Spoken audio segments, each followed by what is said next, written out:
Bonjour à tous, je voulais parler d'un sujet de la communication avec les guides. C'est un sujet assez branché en ce moment, mais surtout ce qui est pour moi un critère pour savoir si c'est vraiment une force spirituelle qui communique avec nous, et si on délire pas, et surtout si c'est une bonne force spirituelle et non pas une mauvaise. En fait, je voulais prendre l'exemple de Socrate, de ce que dit Socrate dans le procès avant sa mort. C'est dans l'Apologie de Socrate par Platon, et qui est pour moi un critère assez solide pour reconnaître si vraiment il y a ce qu'on ressent peut être une forme de communication avec un guide, quoi. Euh, donc, moi, ce que j'aime bien avec Socrate, c'est que c'était un dialecticien. On dit que c'est le père de la philosophie moderne, mais en même temps, c'était un mystique. C'est vraiment quand on lit Platon, parce que c'est Platon donc qui a noté les dialogues. Peut-être qu'il a revu des choses après, on ne sait pas, mais là, on voit que Socrate est vraiment à une dimension mystique très très importante.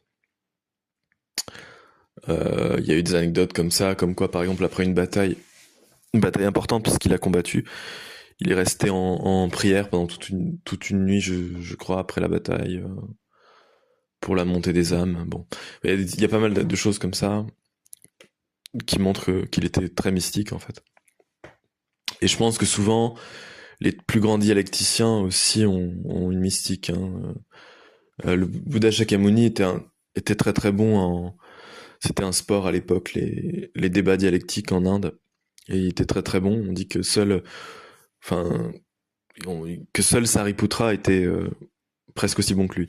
Voilà, dans ces jeux-là. Et c'était aussi il avait une forme de mysticisme, hein, quand on lit ses enseignements, quand même. Il croyait aux divinités, il leur parlait, etc. Donc voilà. Alors, donc que dit Socrate? Donc il parle. C'est à la fin de sa défense, en fait. Et donc je vais le citer, hein. Je vais vous raconter, comme à mes amis, une chose qui m'est arrivée aujourd'hui et vous apprendre ce qu'elle signifie. Il m'est arrivé aujourd'hui quelque chose d'extraordinaire. Cette inspiration prophétique qui n'a cessé de se faire entendre à moi dans tous les cours de ma vie, qui, dans les moindres occasions, n'a jamais manqué de me détourner de tout ce que j'allais faire de mal. Aujourd'hui, qu'il m'arrive ce que vous voyez, ce qu'on pourrait prendre et ce qu'on prend en effet pour le plus grand de tous les maux, c'est-à-dire la mort physique, cette voix divine a gardé le silence. Elle ne m'a arrêté ni ce matin quand je suis sorti de ma maison, ni quand je suis venu devant ce tribunal, ni tandis que je parlais quand j'allais dire quelque chose. Cependant, dans beaucoup d'autres circonstances, elle vint m'interrompre au milieu de mon discours, mais aujourd'hui elle ne s'est opposée à aucune de mes actions, à aucune de mes paroles. Quelle en peut être la cause, etc. Et je vais vous le dire, c'est que ce qui m'arrive est, selon toute vraisemblance, un bien.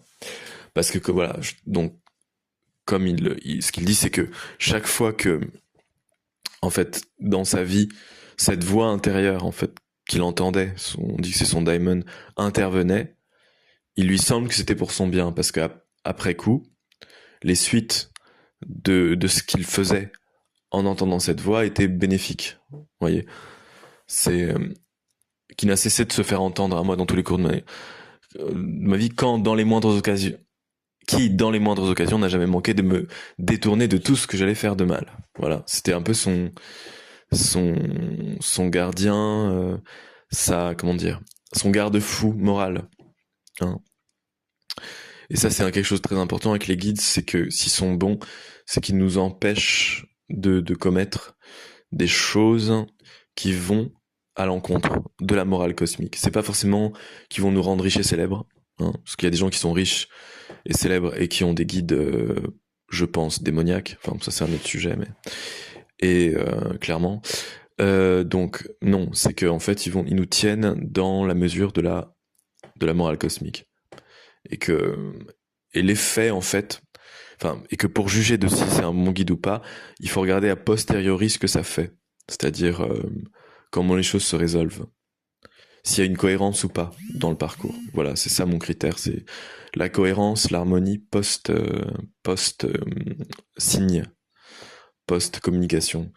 Il y en a, vont sentir par exemple comme des barrières invisibles. Ils vont se sentir bloqués corporellement dans le développement de telle action, ou ils vont sentir une espèce de flux, de vent, de courant qui, qui vont les éloigner ou qui vont les faire aller dans telle direction. Vous voyez.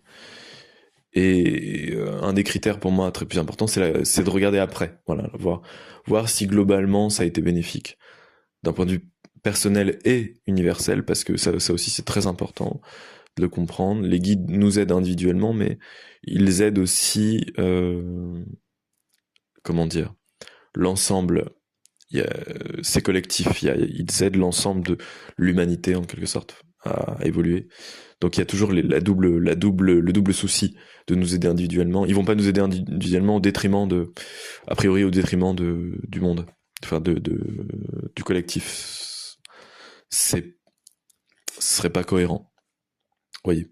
Mais ils vont pas aider le collectif si le groupe fait n'importe quoi, est complètement dépravé ou quoi. Là, ils vont cesser d'intervenir. En fait, là où la morale cosmique disparaît, les guides disparaissent. Les guides sont là pour apporter, renforcer, structurer, complexifier la morale, la morale cosmique, la morale spirituelle, parce que vraisemblablement il y a une morale au-dessus de la morale humaine, qui est une morale divine qui échappe un peu à tout le monde, hein, mais qui doit être, comment dire, un peu comme une charpente qui se prolongerait indéfiniment, qui doit continuer à exister et donc à créer des ramifications. Voyez. Et nous, on agit dans ce dessin EIN. Voilà.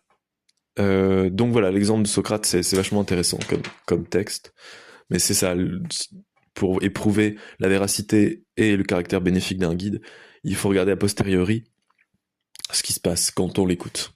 Voilà.